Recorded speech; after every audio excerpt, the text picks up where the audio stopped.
तो कहानी के शुरू में हमें बताया जाता है कि रेज नाम का वायरस पूरे शहर में फैल गया है, जिस वजह से लोग ज़ॉम्बीज़ में बदल रहे हैं और एक दूसरे को मारकर खा रहे थे। फिर हमें एक छोटा सा घर दिखाया जाता है जिसमें 6 लोग थे जो ज़ॉम्बीज़ के वायरस से बचे हुए थे। उन लोगों में एक आदमी डॉन, जिसके साथ उसकी वाइफ एलिस, एक बूढ़ा कपल और 2 लोग और थे।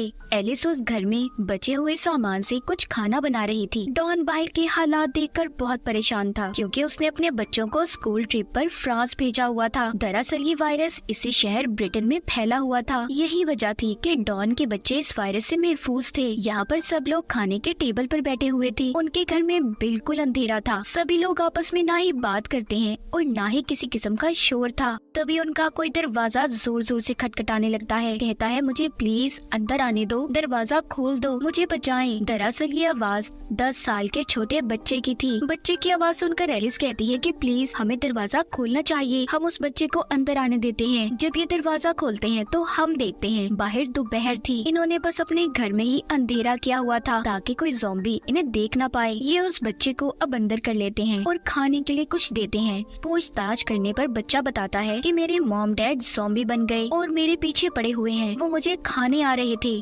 डॉन पूछता है कितने लोग थे? वो कहता है बहुत सारे। इनमें जो 2 और लोग थे उनमें से लड़की बहुत ज्यादा डरी हुई थी और बाहर झांकने लगती है। उसे दूर से बहुत सारे ज़ॉम्बीज़ की आवाजें अपनी तरफ आते हुए सुनाई दे रही थी। तभी एक ज़ॉम्बी अचानक से आकर सीधा उस लड़की पर हमला कर देती है। इर्द गिर्द भी बहुत सारे ज़ॉम्बीज़ आ गए थे और अंदर आने की भी कोशिश करते हैं। एलिस उस बच्चे को बचाकर ऊपर की तरफ जा रही थी। डॉन भी उसके पीछे आता है। वो एलिस को बहुत बार कहता है कि उस बच्चे को छोड़ दो एलिस, हमें भागना है, मगर वो डॉन की बात को नहीं सुनती। उधर वो बूढ़ा कपल बाहर एक और घर में छुप गए थे, मगर वो भी ज़ॉम्बी से बच नहीं पाते। जिसके बाद अब जिधर कमरे में एलिस बच्चे के साथ थी उधर भी बहुत सारे ज़ॉम्बीज़ आ गए थे। दूसरे कमरे में डॉन था। वो एलिस को पुकारता है, देखो इधर मेरी तरफ, मेरे पास आओ, मगर दरमियान में इतने ज्यादा ज़ॉम्बीज़ थे कि वो उनका मुकाबला नहीं कर पाती। तभी ये देखकर डॉन ने भी अपने दरवाजे को बंद कर लिया था। एलिस उसे बार बार आवाजें दे रही थी, कहाँ पर हो डॉन, मेरी मदद करो। मगर डॉन उस साइड का दरवाजा बंद करके दूसरे दरवाजे से बाहर की तरफ भाग गया था। उसके पीछे और भी बहुत से ज़ॉम्बीज़ थे जो भूखे उसकी तरफ भाग रहे थे। हम एलिस को देखते हैं जिसकी आवाज मदद के लिए आना अब बंद हो गई थी। डॉन बहुत शर्मिंदगी में रोता भाग रहा था कि उसने अपनी बीवी एलिस को छोड़ दिया, उसकी मदद नहीं की। आगे जाकर उसे तालाब में वही लड़का मिलता है जो इनके साथ घर में रह रहा था। वो कश्ती को चलाते हुए हड़बड़ाहट में पानी में गिर जाता है। उस लड़की को भी ज़ॉम्बीज़ ने पकड़ लिया था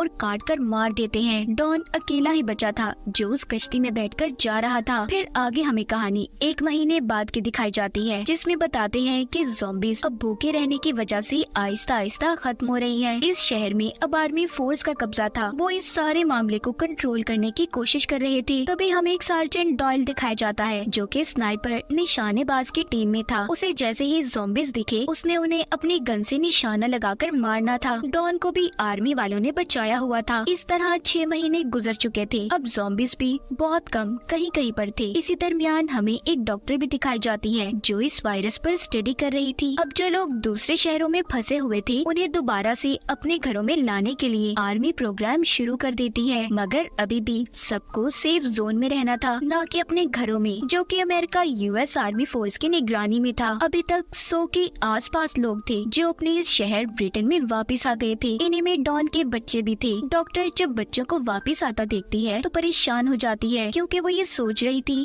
कि आखिर कैसे इन बच्चों को संभाला जाएगा। डॉक्टर अब डॉन के बेटे का टेस्ट करती है जिसमें वो देखती है उसकी आंखें 2 कलर की थी, यानी कि उसकी आंख का आधा रंग कुछ और आधा कुछ और था। डॉक्टर उससे पूछती है, क्या तुम्हारी फैमिली में किसी और की आंखें भी ऐसी हैं? डॉन का बेटा कहता है, हाँ, मेरी मॉम की, यानी कि एलिस की आंखों का रंग ऐसा था।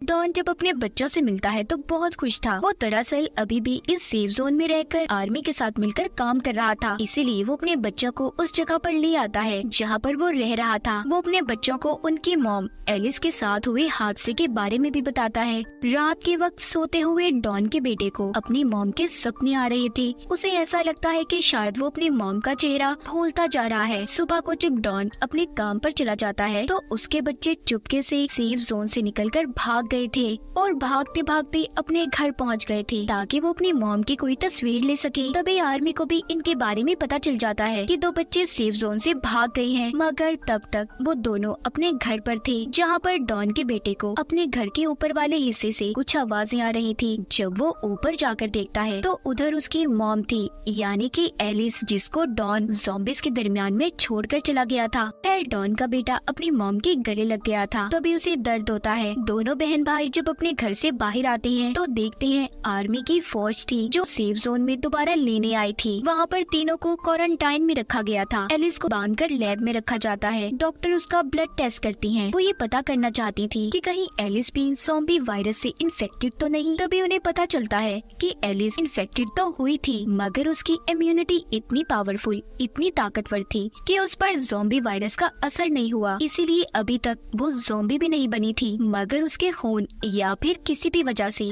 दूसरे लोगों से इन्फेक्टेड हो सकते थे, यानी कि अगर कोई भी इंसान उसके पास रहा तो वो ज़ॉम्बी बन जाएगा। ये सारी बातें सुनकर डॉक्टर की आर्मी जनरल उसे मारने का फैसला करते हैं, क्योंकि उन्हें ऐसा लग रहा था कि एलिस सबके लिए खतरा हो सकती है, ताकि किसी और को एलिस की वजह से कोई नुकसान ना हो। मगर डॉक्टर जनरल को समझाती है कि देखिए, एलिस की इम्यूनिटी, उसके जीन्स बहुत अलग हैं, हम उसके खून से वैक्सीन बना सकते हैं। अब जब इन सारी बातों का डॉन को पता चलता है कि उसकी बीवी एलिस जिंदा है, वो अपने बच्चों के पास जाता है, मगर वो उस पर गुस्सा थे। कहते हैं कि डैड, आप तो कह रहे थे कि मॉम मर गई है, ज़ॉम्बी बन गई है, तो वो कैसे जिंदा है? डॉन अपने बच्चों की बातें सुनकर बहुत डरा हुआ था, क्योंकि सच्चाई से वही जानता था कि वो एलिस को छोड़कर भागा था। इसीलिए वो सबसे पहले एलिस के पास जाता है और रोकर उससे माफी मांगता है। अब जैसे ही वो उसके थोड़ा और करीब जाता है, एकदम से चीखता तड़पता है और एकदम से ज़ॉम्बी में बदल गया था। एलिस उसकी ऐसी हालत देखकर मदद के लिए चिल्लाती है, मगर अब वो उसे भी बहुत ही खतरनाक तरीके से नोचकर मार देता है। फिर इसके बाद बाहर जाकर आर्मी के लोगों पर हमला करता है। डॉक्टर डॉन के बच्चों को लेकर सेफ जोन की तरफ भागती है, मगर डॉन सेफ जोन की तरफ भी आ गया था और लोगों की चीखों पुकार सुनकर उस तरफ के दरवाजे को तोड़ने लगता है। डॉन का बेटा उसे देखकर भागता है। एक एसी वेंट में जाकर छुप गया था। नीचे से लोगों की चीखों पुकार की आवाजें आ रही थी। डॉन उन्हें काट कर ज़ॉम्बी बना रहा था। फिर आगे ज़ॉम्बी बनने वाले लोग दूसरे लोगों को ज़ॉम्बी बना रहे थे। हर जगह पर हलचल थी। सभी अपनी जान बचाकर यहाँ से भागना चाहते थे। तभी स्नाइपर्स को भी अलर्ट किया जाता है, मगर उन्हें ये समझने में बहुत मुश्किल हो रही थी कि कौन ज़ॉम्बी है और कौन नहीं। तभी उन सभी को ये ऑर्डर दिया जाता है कि सबको मार दें। ये बात सुनकर उसी स्नाइपर डायल को, जो हमने कहानी के शुरू में देखा, उसे काफी अजीब लगता है, क्योंकि उसे लोगों को बचाना था,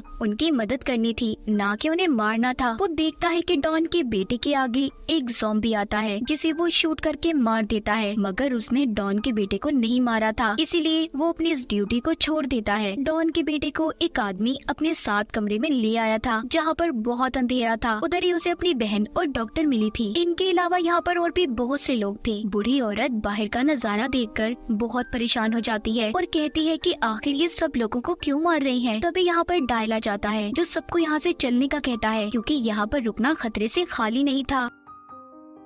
वो जब सब यहाँ से जाने लगते हैं तो इन पर भी आर्मी फायरिंग कर देती है, जिसमें बूढ़ी औरत मर गई थी। डायल के साथ डॉक्टर और डॉन के बच्चे थे। तभी डायल को उसके एक दोस्त का फोन आता है, जो कि आर्मी में था, जिसके पास हेलीकॉप्टर था। वो कहता है, देखो, कुछ वक्त में सारे शहर को बॉम्ब से उड़ाने का ऑर्डर दिया गया है। तुम्हें मैं जिस जगह की लोकेशन भेज रहा हूँ, वहाँ पर आकर मुझसे मिलो, मैं तुम्हें बचाता हूँ। अब ये सभी एक टनल के रास्ते से वहाँ से बाहर आते हैं। तभी उधर बहुत बड़ा धमाका हुआ था। आर्मी ने सेफ जोन में जितने भी ज़ॉम्बीज़ या बचे हुए इंसान थे, सभी को धमाके से उड़ा दिया था। डायल डॉक्टर और बच्चों को लेकर भागता है। ये सभी उसके दोस्त की बताई हुई जगह पर आ गए थे। तभी डायल का दोस्त भी हेलीकॉप्टर लेकर आ जाता है। वो डायल को बताता है कि तुम्हारे पीछे कुछ बचे हुए ज़ॉम्बीज़ आ रही हैं। ये सुनकर डायल बच्चों और डॉक्टर को छुपने का कहता है। उसका दोस्त इतने सारे लोगों को देखकर कहता है, देखो डायल, मुझे सिर्फ तुम्हें लेने का कहा गया है। अगर मैं किसी भी बचे हुए सिविलियन शहरी को बचाकर ले गया तो आर्मी वाले मुझे भी मार देंगे। लेकिन डायल अकेला उसके साथ नहीं जाता। वो सबकी मदद करना चाहता था, इसीलिए वो अकेला ही उसे वहाँ से भेज देता है। तभी इनके पीछे बहुत से ज़ॉम्बीज़ पड़ गए थे। ये भागकर शहर की तरफ आते हैं। शहर में आर्मी ने ज़ॉम्बीज़ को मारने के लिए जहरीली गैस छोड़ी हुई थी, जिस वजह से वहाँ पर आम इंसान सांस नहीं ले सकता था। उससे बचने के लिए ये एक गाड़ी में जाकर छुप जाते हैं। अब सारे ज़ॉम्बीज़ उनकी गाड़ी के आसपास आकर इन पर हमला कर रहे थे, मगर गैस की वजह से वो ज़ॉम्बीज़ वहीं पर मर जाते हैं। पीछे आर्मी के लोग भी थे जो सबको यहाँ पर खत्म करने आ रहे थे। डायल और डॉक्टर की गाड़ी स्टार्ट होने का नाम नहीं ले रही थी। तभी डायल गाड़ी से बाहर निकलता है और गाड़ी को धक्का लगाने लगता है, मगर वो आर्मी की नजरों में आ गया था। आर्मी वाले उसे भी इन्फेक्टेड समझकर मार देते हैं। डॉक्टर बच्चों को बचाकर गाड़ी चलाकर टनल तक पहुंच गई थी, मगर वहां पर आकर उन्हें डॉन का ज़ॉम्बी दिखता है। उसने यहाँ पर डॉक्टर को भी मार दिया था। इसी बीच डॉन के बेटा बेटी भी अलग हो जाते हैं। डॉन ने अपने ही बेटे पर हमला कर दिया था, मगर उसके बेटे के अंदर भी एलिस की तरह ही ताकत थी, जिस वजह से वो भी ज़ॉम्बी में नहीं बदलता। तभी डॉन की बेटी आकर गन से अपने ही डैड को मार देती है और बहुत रोती है। ये दोनों बहन भाई स्टेडियम में पहुंच गए थे, जहां पर वो ही डायल का दोस्त आता है जिसके पास हेलीकॉप्टर था। वो उन बच्चों को देखकर सोचता है कि उसे इन्हें बचाना चाहिए या नहीं बचाना चाहिए। शायद वो इन्फेक्टेड ना हो, मगर फिर भी वो उन्हें बचा लेता है और अपने हेलीकॉप्टर में ब्रिटेन शहर से बाहर ले गया था। हमें शहर का नजारा दिखाया जाता है। फिर हम 28 दिन के बाद देखते हैं, जहाँ पर बचे हुए ज़ॉम्बीज़ एक टनल के रास्ते से पेरिस शहर में पहुँच गए थे। और डॉन के बेटा बेटी का क्या हुआ, वो कहाँ पर गए, इस बारे में हमें नहीं बताया गया। इसी के साथ इस फिल्म की कहानी भी यहीं पर खत्म हो जाती है।